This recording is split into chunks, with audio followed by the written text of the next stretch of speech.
মুর্শিদের সাথ দেখো, তোমার জন্য সুন্দর জান্নাত রেখেছে আমার মাওলা। এই দুনিয়ার জিন্দেগির পরে তোমার একটা কবরের জিন্দেগি আসবে, শান্তিময় জিন্দেগি আসবে। এখানে তুমি আরামে থাকবে, আসানে থাকবে। এই জন্য তোমার জন্য একটা সুন্দর বালাখানা আমার আল্লাহ তৈরি করে রাখছে। এই বালাখানার মধ্যে তোমার হবে চিরদিনের জন্য থাকার জায়গা হবে, আবাদান চিরস্থায়ী জায়গা হবে। জলদি যেতে হবে মাওলার কাছে।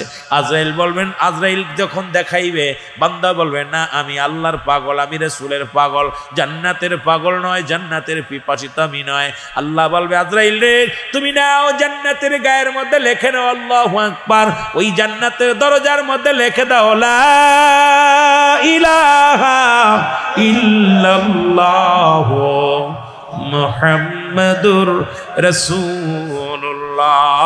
জোরে জোরে চিল্লায়া বলেন সুবহানাল্লাহ।